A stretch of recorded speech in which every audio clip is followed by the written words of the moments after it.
just going to bring up my phone real quick just because I want to get verbatim the way you presented it to me because I was excited to see how you said it. Let's see. Some breaking, world shaking, earth quaking news that I'll share with you. And as a pro wrestling fan, that got me fired up, brother. I was just ready to go. Good. What do you got for me? October. What's going on, everybody? We are back again with another super special guest. Today, we are joined by a professional kickboxer. He's a world champion, just recently won a world title over in Scotland about a month ago. He's also a super crafty, interesting, unique individual. Check out his latest documentary on YouTube. It's called SEPPUKU. Ladies and gentlemen, Jake Kelly.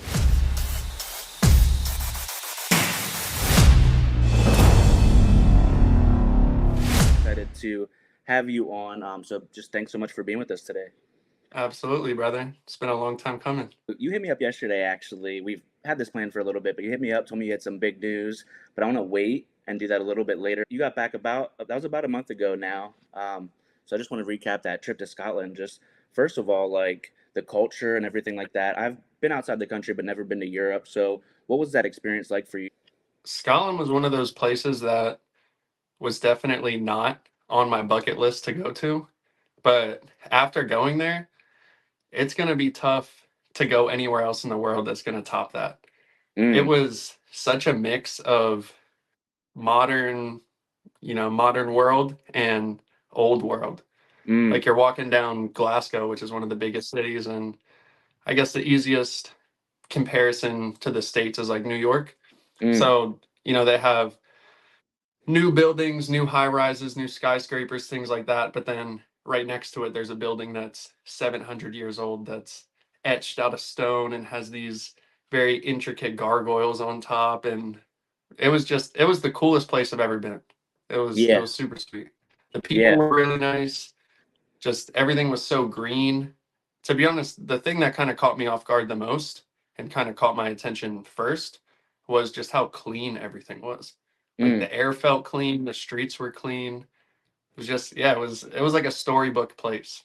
Yeah, absolutely. It looked amazing in your vlogs and everything like that. But again, we'll get to that in a little bit. You went in there, and I know there's a couple of rule sets and stuff like that. You entered into the K1 bracket of things and Glory. Could you just first of all, for people that don't know, break down those different, like what is the difference between those rule sets? So they're super similar. I guess the main difference would just be in Glory, you can clinch, and there's 5 seconds in the clinch, and in K1, there's no clinching at all. So that's probably the main difference. I mean, yeah, in Glory, I know you can, like, if someone kicks you in the body, you could catch it and throw a technique, and yeah, but that's probably the main difference is the clinch. But I like K1 just because it's way more action. Because there's not the clinch, if people are good at it, they can kind of use it to their advantage, like come in real close, you get 5 seconds. So, they could take their 3 or 4 seconds, let go, 1, 2, 1, 2, and then boom, grab you again. And it can almost look like a Muay Thai fight, but it's not Muay Thai. So K1 is just like nonstop kickboxing, forward pressure, action. Yeah, and K1 was ultimately the one that you won, correct? Yes. Yeah. Okay. So you had that fight with the New Zealander that happened to not go your way. Yeah. I mean, I understand there's like a recency bias, but that fight, even though I didn't come out victorious, that's my favorite fight I've ever had. It was so just how the brackets and stuff were there. I mean, first off, they told certain teams kind of different weights. I'm not saying that was purposeful, but I know like guys on the US team, whatever it was, and let's say they fight at 150, whatever that is in kilograms, they told them kilograms was like 144. So people were cutting more, cutting less, and things like that. So in my first fight, I fought in the weight class that was right above mine. Whether that was 190 or 95 or whatever. Like I said, I'm not sure what the kilogram conversion is. But so I fought a New Zealand guy. He was like 2 or 3 inches taller than me, arms 2, 3 inches longer, everything. He was like me, but just slightly bit bigger. And it's also funny because we fought like the exact same, just real heavy straight punches, good knees, good low kicks, and just crazy forward pressure. And yeah, it was a good scrap. I mean, the first round was pretty close. Second round, I'd still say was close, but man, right at the end of the second round, he was coming forward. I felt my back hit the ropes, and I saw him going to throw a head kick. So I went to lean out the way, and luckily I leaned out the way, but his big toe came and boom, it hit me like literally right in the corner of my eye, right Mm, like where your nose and your eye meet. And right when that landed, like I instantly started feeling it swell up. By the end of the day, it was all black and blue. The blood vessels in my eye were all popped. And I knew that happened at the end of the second, and then going into the third round. And the beginning of that third round, I was just telling myself in my head, like, you have to scrap right now. Either mm, you have to knock this guy out, or if he wants this to be an easy fight or he wants you to quit, he's going to have to finish you. So I just had to just come forward, keep applying pressure, trying to just play my game. And like I said, it didn't go my way in the judges' scorecards, but I learned more in that fight than I have in any other fight. And I mm. get much more enjoyment talking about that fight and the experience that I had compared to any other fight that I've had. Yeah. Yeah, now, I mean, looking back on it, do you feel like, because I watched it also, do you feel like do you feel like you won it? Because I mean, of course, I'm watching it, I'm rooting for you, so I don't know if that plays a part in, like, my judging, I'm sure it does. I thought you kinda won the first 2, maybe he won the 3rd. Do you feel like you won it, or was it kinda one of those just t too tough to call? When I was in the moment, I thought I lost all 3 rounds. Oh, wow. I mean, granted, I am kind of used to winning all my fights. I was undefeated going in there. I was 7-0 at the time, and my opponent, his name's Hayden Crawford from New Zealand. Mm, Savage, man. He's a good dude. We got to hang out a lot after the tournament as well, and we still keep in touch. But mm, he was 10-0 going into that fight. So it was probably the best kickboxer in New Zealand and the best kickboxer in America, and we were going at each other. yeah, But when I got to watch it back, and then I got to watch it with my brother and some of my other teammates, I would say the first round I won. It was close, but I would just say the more significant shots and maybe the exchanges, I came out a little bit more on top. mhm. But as the fight progressed, he just picked up the pace and just had that pressure. And I mean, I'm not trying to go against the decision or anything. I would definitely say he won 2 rounds to 1. Sure. Yeah. No, absolutely. That's fair to say. And they easier said than done. They say don't leave it in the hands of the judges. But what are you gonna do? You got two dogs in there. I mean, Yeah, but yeah. And then just afterwards, like, what are your thoughts? You're reflecting. Just how are you feeling? Taking that first loss. it was tough, man. I mean, I didn't fly all the way out to Scotland and spend all those hours in the gym training to lose. And so I went out there and I was upset at first. I said sorry to my brother, and I said sorry to Brian Crenshaw, the president of WKA, and I just had to go on a little walk outside and kind of clear my head. And once I got centered, I was able to just watch it back, and there was just a lot to take away, and a lot that I know. It was just very small things that I did not do that, in my opinion, is what lost me the fight. Like, there Mm, were some points I was a little too flat-footed.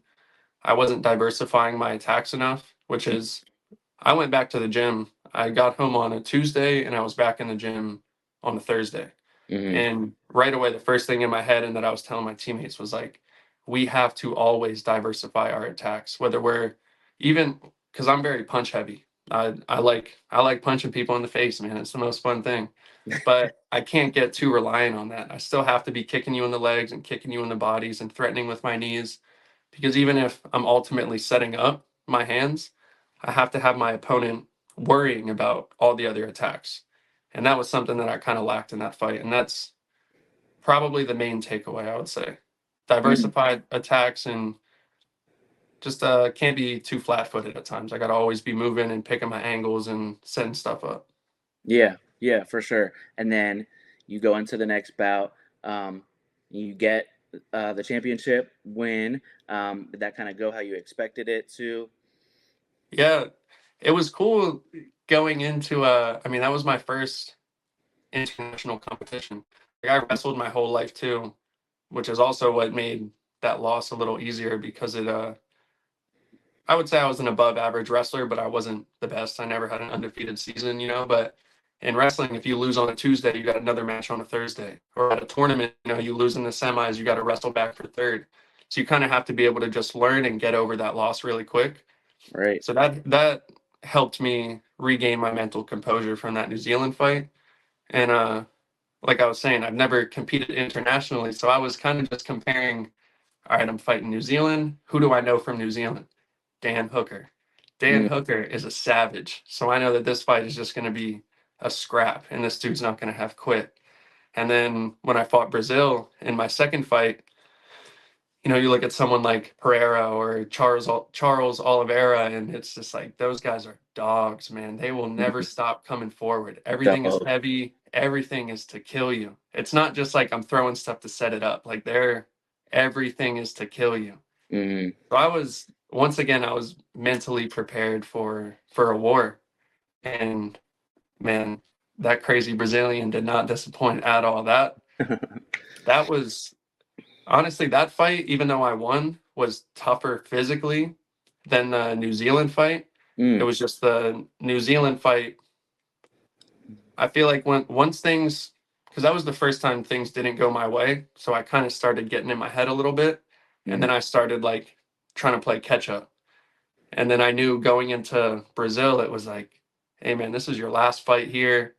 This is going to be tough, but you just got to leave it all out there. If I hear my brother call a combo, I got to throw it right away. If I see something myself, I got to throw it right away. No steps backwards. If I feel my back touch the ropes, grab, turn, knee, pop, pop, pop, pop, start teeing off on them. Yep. And that's exactly what it was. That was a scrap, man. That was fun. Yeah, yeah, for sure. And then I've often heard you refer to, you have your brother. He's also a pro fighter. You referred to him as a cheat code. What do you mean by that? He has so much experience. He is close to between amateur and professional. I think he's at 47 fights right now, maybe 48 fights. And he's been training for over a decade. He's been all up and down the East Coast, been around other pro fighters or incredibly high amateur fighters. And he's seen it all.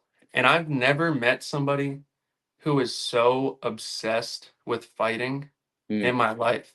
And not even just like the aspect of doing it, but it's any second that he gets to watch a fight or watch somebody train or watch somebody hit mitts or a coach telling you how to hit mitts because the fighter should be throwing this combo when your opponent moves this way or coaching, fighting, anything that has to do with that. He's just so obsessed with it. And the way that his brain can process fighting, Mm. like I said, it's a cheat code. And the fact that not only is he my head coach, but that's my brother. So it's just more of it's a very personal relationship. Mm. And I know I have the utmost trust in him. If he says jump, I'm saying, all right, how high? So anything that he says, why would I not do it? Because I know he wouldn't tell me to do something that isn't the best possible thing to do, whether in that moment or in that training session or in that whole training camp. Mm. Yeah, yeah, for sure. That's an amazing asset to have right by your side there. But like we said, you win the world title. Beautiful belt. Was it hard traveling with the belt on your way back? TSA give you any issues? And what was it like just returning to Lancaster with that title and coming back to your home gym, Gracie 717? It was amazing. It got shipped back to the Mm. States a little too bulky, but Yeah. it was amazing being able to come home and not only was that a win and an experience for myself, but it's for everyone that I train with and for the gym as a whole because we're just we're an MMA gym primarily in tiny Lancaster County surrounded by cornfields, and I fly halfway across the world and I compete at the top level of kickboxing and I come home a world champion with so Mm. much experience and knowledge. And not only was there stuff that I could learn from it, but I really, really was hoping, and after talking to people, I know that it resonated, but I just wanted people to know that the stuff that we learn in the gym, the stuff that Christian teaches us every single Monday, Wednesday, and Friday, that stuff works. Like, pay attention and work hard and take this serious because whether you're doing it just for fitness or self-defense, or you actually want to compete at some point, Mm, this stuff can take you to a world championship level. You can win world championship fights. And we've had multiple pros train at our gym and come out of our gym. If you want to take this professionally, the stuff that we practice every single week can take you to being a professional fighter. It could change your life. mm. Yeah, yeah, 1,000%. And I just want to pivot a little bit and get into some of the YouTube stuff like that. You vlogged every single day while you were there, which is awesome. I literally was anticipating each video every single day. Like, you know what I mean? You were ahead of time. Obviously, I think like 5 hours ahead, Scotland Yeah. is. But so it'd be like 8, 9 o'clock. I'm like, all right, let me see what happened with Jake today. That's Dude, I was awesome. excited for it. Yeah. So first of all, that's just extreme dedication on the creative side. And then just what got you into doing YouTube? I know this, you've been doing it for a few years now. So what got you into that? And just what do you love about creating videos? I love the whole documentation aspect of it. I Mm, don't make the most like artistic videos, or I'm not the best editor or anything like that. But like my favorite thing to watch is, or I guess you could say, are documentaries mm, on just, anything I'm interested in, or sometimes, I'm just sitting at home bored trying to fall asleep and I want to just learn about something, I'll watch documentaries. And that's just what I love making, because I try my hardest to not be in front of the camera. Every now and then, if I gotta pop in or I want to say something, like, obviously I'll do that. But I love being able to show the world from my perspective and be up close and personal with what's going on in my life. And ultimately, as time progresses and, I continue succeeding in life and I can scale the things that I want to do, I would love to be able to make, full-blown documentaries, whether it's about my life or people close to me, their lives, or, kickboxing, making clothes, anything like that. And I just love that aspect of it. But then on like a real personal level, man, so like my family, like I don't really know much about my family tree. Like mm, both of my grandparents were adopted and they never found out any information on their parents. So it was always just like it's my grandparents, my dad and my aunts and uncles, and then my brother and I. And that's it. I don't know anything beyond that. mm. So I wanna be able to make things and document my life and just showcase myself and my surroundings, so then my grandchildren or great grandchildren would be able to look back and be like, "Damn, my great grandfather was a badass, man." Like, I have to be able to live life to the fullest, and I can't stop. They have to push because of how hard I pushed, and I want them to just like know who they are, because that's always something that like kind of is always in the back of my mind. Like, I Mm. don't really know anything about my family, like my lineage or my family tree. And I don't want that for my future generations. I want them to know who they are. Yeah, yeah, that's super powerful. It's actually kind of funny, like to see the progression of like vlogging and camcorders and stuff. Like my aunt, like just thinking about it back in the day when I was little, my aunt was the one with like the camcorder. I feel Mhm. like each family kind of had one, or you always knew somebody that was recording, and it's like kind of like, what are you doing? Like, what's? Yeah. And now it comes back, and they were like the original vloggers. It's just funny to Yeah. see come full circle like that. But It's cool. yeah, that segues perfectly into the latest documentary that you released. I know that ties in with your clothing brand and Hmm. everything like that. If you could just speak on the documentary and then the fashion brand itself of yours, SEPPUKU, what that means to you. Yeah, it's pronounced seppuku.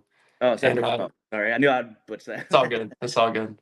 Uh, so my brand, it's just the label is just my name. It's just Jake Mm, Kelly, mm, and I'll put out collections maybe once a year, every 2 years, and like I put out one maybe 3 years ago now called The Last Renaissance Man, and I've always loved like my biggest inspiration from when I've been in third grade is Kanye West. Ever mm, since I heard Through the Wire for the first time, I was like, this guy is the coolest man to ever live. And when I look at his career and I kind of just try to dissect what he does, there's different eras in his life, whether mm, it's ideas that he's purporting into the world or even the way he dresses or his music style. And each album is like an encapsulation of an era.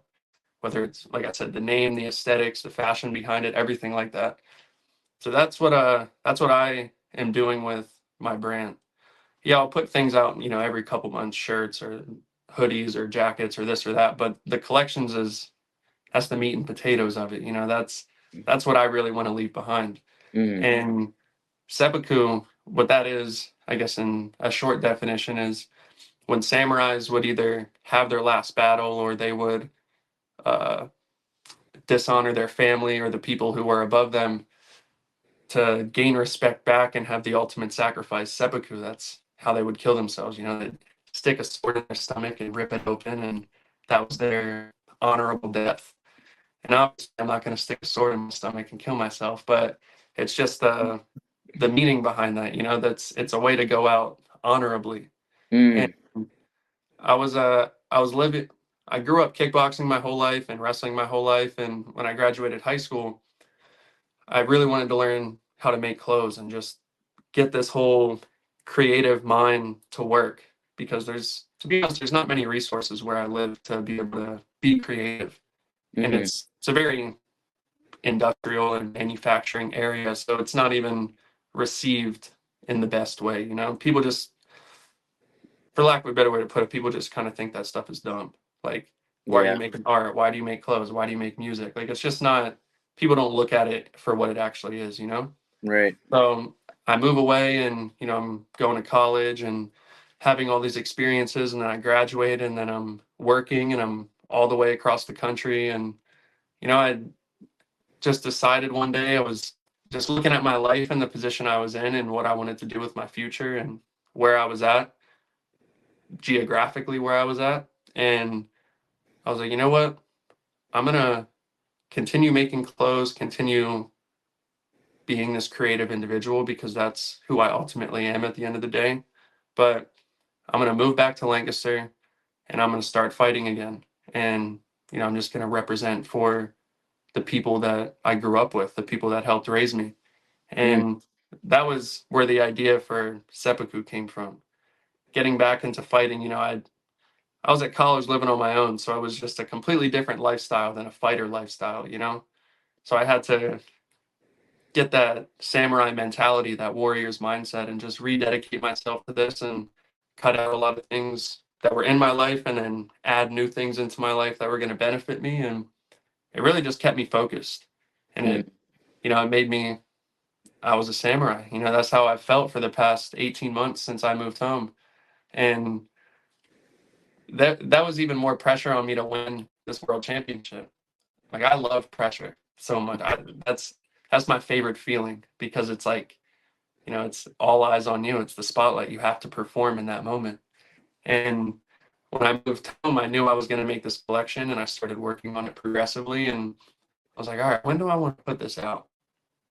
I kept winning fights, and then I went to nationals and I won nationals, and I was like, all right, I'm going to go win a world championship. And then Mm. the week after, I'll be getting attention. People be looking at my social media. People be wanting to talk to me more, and I'm going to drop this collection. It'll be perfect timing. That's my marketing genius and act right there. So I Yeah. went over there, I felt that pressure, and I performed. I was victorious, and I got to release the collection. Yeah, absolutely. I love it. I love all of it. And back to Seppuku, the documentary itself, there's a little part in there where it doesn't look like it's you. It's like a POV, and it's some guy, and then it pans to, his lady or whoever on the bed. And then Mm. you seem to address that at the end where you say, you were in California. You didn't steal the camera. It was given to you by God, and your lives are intertwined forever. Just that, I think that's amazing. It just ties into the artistic side and everything like that. That's been in my mind like forever. Oh, yeah, I was working at a Nike store in Santa Monica, Mm. and right next to the Nike store there was a giant parking garage. And Hi guys, Miranda Maverick here, UFC flyweight. I hope you guys are enjoying the interview so far. Don't forget to hit that like and subscribe before you get back to the video. I would take the train to work. I'd get off the train, and if I had a couple minutes to kill, I'd walk to the top of the parking garage, sit up there. I'd look at the ocean, look at the pier, look at all the people walking, everyone on the beach. And that was kind of like my hideaway from the world. There's times I'd go up there on my lunch and kick it just to, get a moment to myself. Mm-hmm. And it was literally the last week that I was working there. I already decided I was going to move home, and I released a collection maybe a month prior to that, and my brain was already thinking like, all right, I want to continue doing this, but I just need like inspiration, or I want to tie something back in and kind of wrap up this chapter of me living in Los Angeles. Mm-hmm. And I get off the train, walk to the top of the stairs, I go to my normal spot, and literally on the ground in the corner of the parking lot was this camera. And I like looked around, and it was dead. No one was there. The store wasn't open. It was like 8 in the morning. Mm-hmm. And I pick it up, I turn it on, and I was like, oh wow, it actually works. And then I hit the button to look at the gallery, and yeah, there were all these videos of these people. It looked like they were starting a store, and were going to the flea markets that I've been to hundreds of times, and it showed them and all their friends together, and just this little journey that they were going on. And I was like, I am gonna save this camera. I'm gonna guard this with my life. And when I put out my next documentary, I'm gonna put clips from these people's lives into here, because it's like I said, it's a full circle thing. That was my last week living out there, and I found this, and this is kind of just like my final goodbye to that era of my life. Yeah, yeah, that was awesome. I thought that was artistic, and I was so confused at first. I'm like, that does not look like Jake, and then you get to the end and you figure it out. It was very, Yeah. very poetic, but yeah, just back to the samurai way of life and everything like that. I imagine Japan is a dream vacation for you if you've never been already. Japan seems amazing. The fashion out there is amazing. The technology, just the Japanese people way of life. The culture. They're a very homogenous culture. Mm, Unlike America, Japanese people care about Japanese people. But in right. America, everyone is so divided. It's always white versus black, gay versus straight, right versus left. It's always that. And in Japan, it's like Japanese people care about Japanese people. And if you're a foreigner over there, I mean, I've never been, but from what I hear and what I've seen, it's not like they're disrespectful towards you, but you definitely feel like an outsider. Mm, And it just seems like such an interesting place and way of life. And it's so old, thousands of years old, that culture. So, and that's what I like. America's so young. So, that's what's so cool about being able to travel and see the world, is that it's so old, and yeah. you really get to see the history and how long people have been here, and different, I guess, points of view or different ways that they think about building buildings, or how to conduct traffic, Mm, or how a grocery store is set up.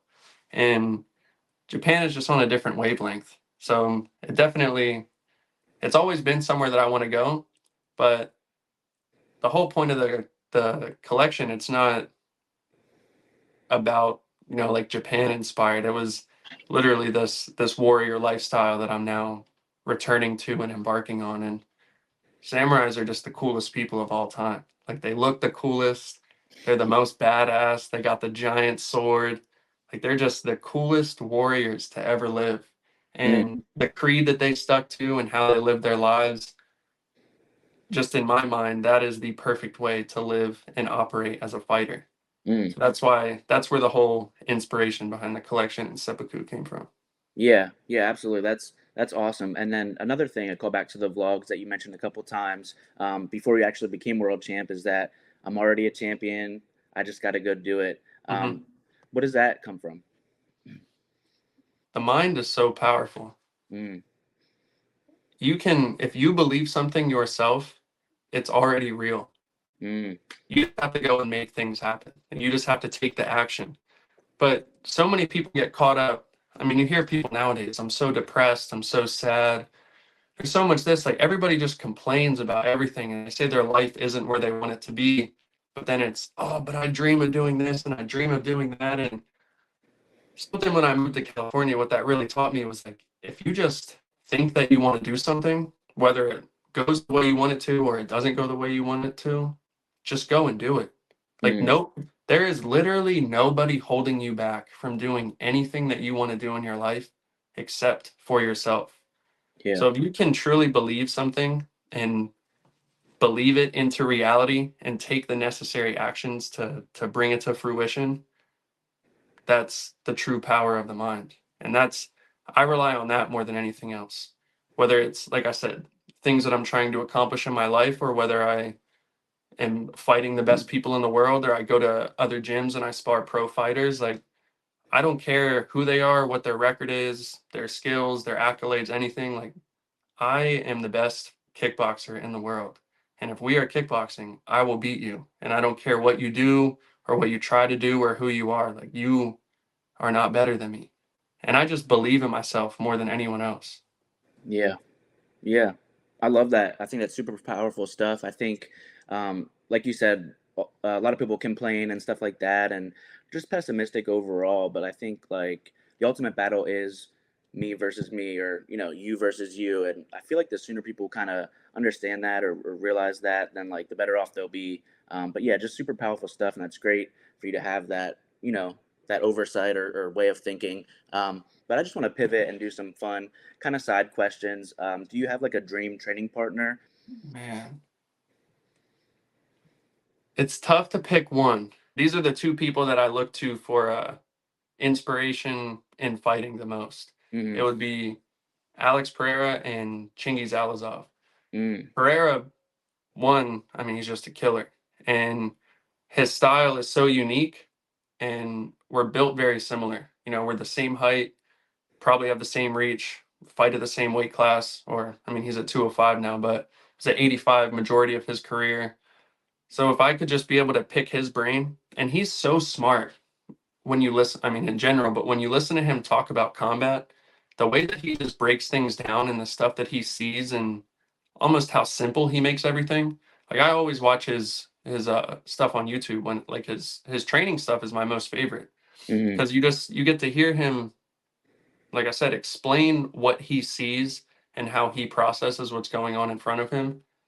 And I mean, look at what this guy's done. He 2 division glory champ, 2 division UFC champ. Like, clearly, and it's not like he's wrestling or going to the ground. Like, he's knocking people out at the highest level in the world. So clearly, he knows what he's talking about. And the second person that I would want to train with, Chingiz Alazov, the One Championship featherweight kickboxing champion. That man is the slickest striker I have ever seen in my entire life. He has the cleanest combos, the cleanest transitions, his footwork, his head movement, his fight IQ. He is like I love watching Pereira fight, and his style is just, it's amazing. Mm-hmm. But I think if I had to, from everyone that I've seen kickbox in my entire life, Chingiz has the best style to ever be in kickboxing. And it's going to be tough, I think, for anybody to beat that style, because he can do everything. Like I was saying, he's so elusive. His combos are perfect. His timing, his speed, his power. He just knows what to do at every single moment of the fight. Mm. And those are the type of people that I want to pick their brain. Sometimes it kind of drives me crazy when I'm talking to people and they're like, they're talking about some of their favorite fighters on the regional scene, and, oh, I want to be like this guy, or I want to be like that guy. And I'm not talking down to people, because everyone, you start somewhere in your career, but if you aspire to be like somebody, why wouldn't you aspire to be like the best in the world at what it is that you're trying to do? So if Right. I'm studying people, I'm studying the best guys in the world, whether that's kickboxing, whether that's making clothes, whether that's art, everything. I'm looking at the best of all time. Mm. And Chingiz is the best kickboxer of all time. And I Mm. would love to learn and train from him one day. Yeah, yeah, that's awesome. Obviously, two great people to choose there. I was gonna ask you combat sports Mount Rushmore, but I think I want to do it different. I know you're a hip hop fan. Give me your Mount Rushmore of hip hop. All right. Number one, Kanye West. Mm. Number two, Future. Number Hmm. three, Young Thug. Number four, Drake. Okay, I got you. So I was gonna ask you Kendrick or Drake and where you stand with that stuff, but I might have an idea now. Yeah, I mean, it's pretty cool, like that beef and all that, but I try not to get too caught up in entertainment aspect of hip hop, which is what, to be honest, I think a lot of things actually are. Right. But when it comes down to just music wise, I mean, it's just like in fighting. You want who's the best of all time. You know, you look at the championships. Who's the best of all time or most successful? Like Drake has the most streams. He has the most plaques, the most this, the most that. Like he's number one in everything. So Yeah. I feel like people who don't include him in the Mount Rushmore or the top 5 of all time are just haters, to be honest.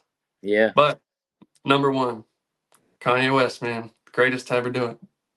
Yeah, yeah, for sure. And that kind of, like you said, it's similar, and it makes sense that you like Kanye. It ties in with the fashion and everything like that. So that makes sense to me. I just want to preview UFC 304 just a little bit with Mhm. you. That's going to be in England. You got Tom Aspinall, Curtis Blades, Leon Edwards, Bilal Muhammad. We don't have to go through the whole card, obviously, but just those two co-main, Mhm. Edwards, Bilal Muhammad. How do you kind of see that going? That's gonna be a crazy fight. Leon is, man, he's a savage. Like his striking is so crisp, Mm, and clearly he can figure out how to win at any moment in the fight. I mean, you look at that Usman fight, the head kick heard around the world. He was down what 4 rounds to 0 at the end of the 5th round, and he feint, whack, and knocked that man unconscious. So he clearly has what it takes from the first minute to the last minute of the fight to win. But man, below Muhammad, he's there for a reason. He's probably the most hated fighter in the UFC for kind of no reason. Like yeah.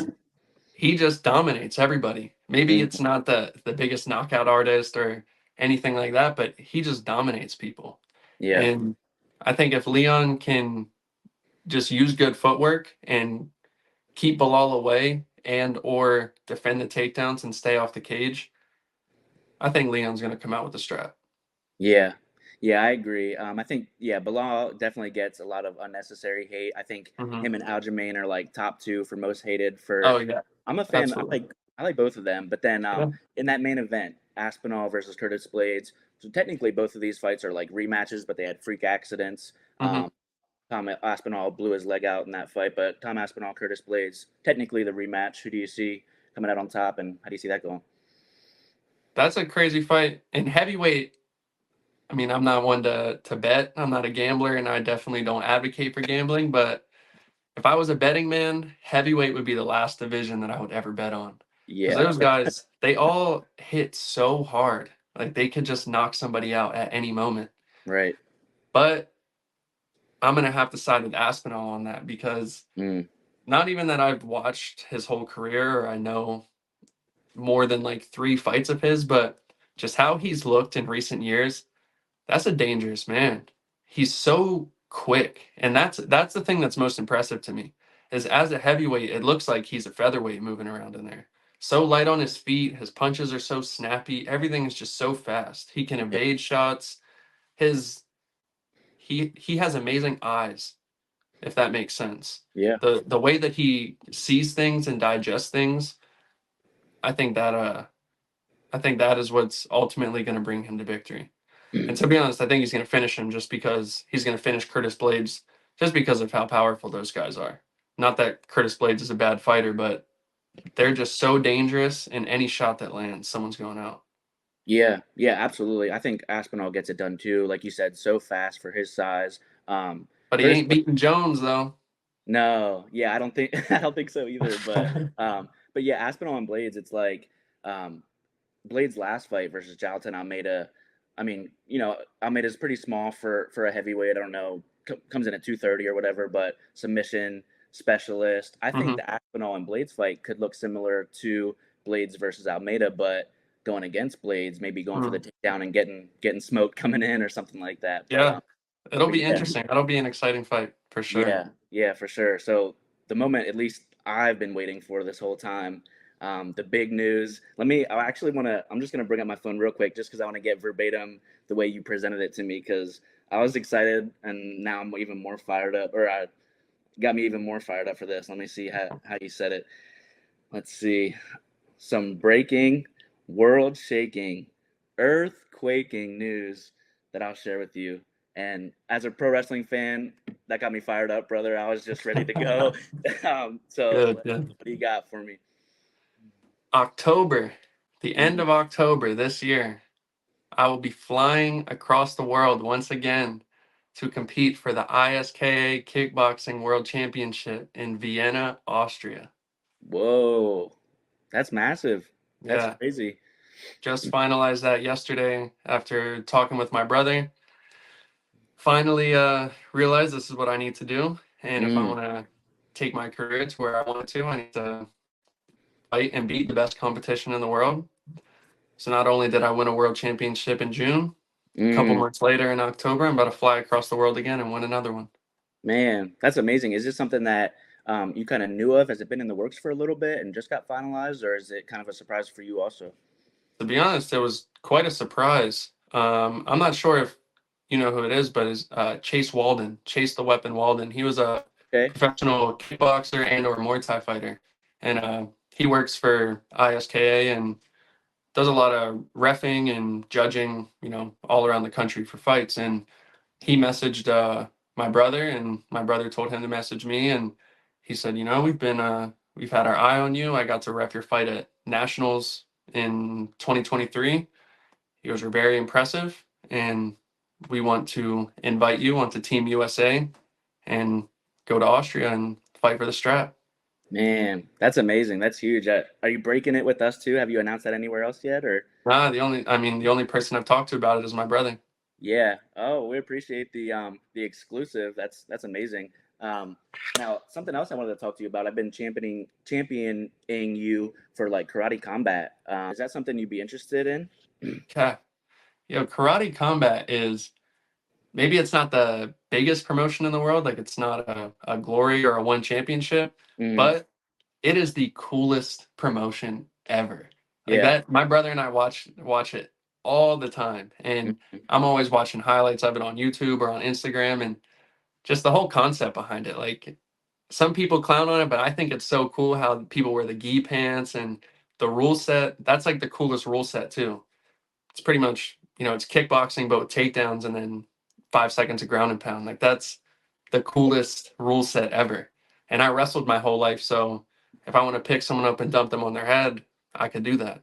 Or if somebody tries to shoot on me, I'm gonna stop your shot and knee you in the face and put you unconscious. So that's the coolest rule set and just the coolest promotion. Yeah, yeah. one day I'll get that belt too.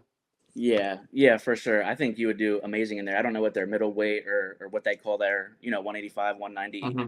but I think you would do tremendous in there. And the pants, like you said, I talked to your brother about this too. He said he'd be wearing them at night to Yeah, be right. wearing them all over the place. But yeah, I think And I that, train with so many good MMA guys, like Christian Carr. That's my head kickboxing coach. yeah, He's a pro MMA fighter.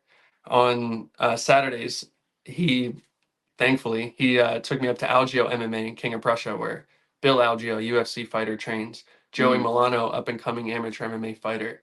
dope. Nika Kikvice, I believe that's how you say your name, brother. My bad if it's not, but amazing up and coming fighter. There's just Anthony Dill. There's so many great, well-rounded fighters that I'm extremely fortunate to train with, that if I needed to get some takedown offense and defense work in, it'd be easy. No one would beat me, bro. No one. Yeah. No, I believe you. That'd be awesome. Would you have any interest in BKFC stuff? I know you like to kick and you're mostly kickboxer. That's the one thing I don't know. I'm always on the fence on. That's just the most, bro. I'm a good-looking individual, man. I don't want to mess up my face too much. And like, you look what happened to Luke Rockhold, bro. That was the nastiest thing ever. And he only got hit a couple times. Yeah. Like, people get their face changed for the rest of their life from one fight.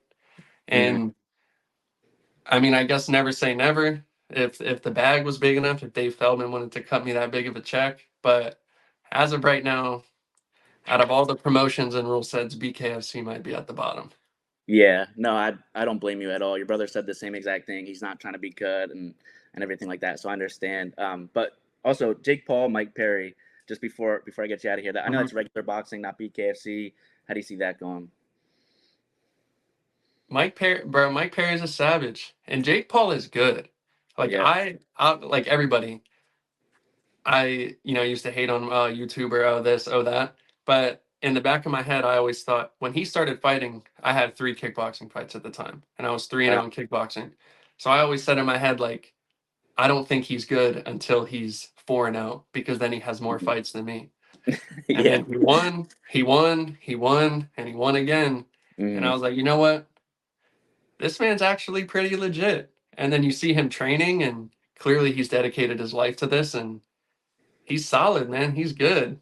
I Yeah. don't think it's going to be an easy fight for either of them, but Mike Perry is just on the craziest roll right now. Like he Mhm. had, I don't know if something happened in his life or if he just had like a Jorge Masvidal come division type moment, but Right. bro, he is destroying people. And I don't care if it's bare knuckle, 4-ounce gloves, 8-ounce gloves, whatever they're fighting in. Like that's a scary man to be in front of right now. Yeah. So I think Mike Perry might pull this one out, to be honest. Yeah, yeah, I think so too, and I think I share the same sentiment as a lot of people. Like they're like, oh, Jake because it's regular boxing, but if it were bare knuckle, Mike Perry. But I think people are sleeping on Mike Perry a lot just I because think it's so not too. bare knuckle. Yeah, yeah, absolutely. But I appreciate that. If you just want to plug your socials, everything, where can people find you? Yeah, follow me on Instagram and Twitter at Jake Kelly, JakeKelly, with 4 underscores. And look me up on YouTube, just my name, Jake Kelly. Put kickboxing, put clothes, seppuku, documentary, anything like that. I'll come up. That's the picture you'll see right there. That's my Yeah, logo. yeah. I'm gonna make sure I link your everything. People can go get fresh like yourself. And yeah, I can't wait to see especially that Austria fight, everything like that, and just your content and everything in general and where your journey takes you. I appreciate it. Thank you so much once again. Thank you, brother. I appreciate you for having me on.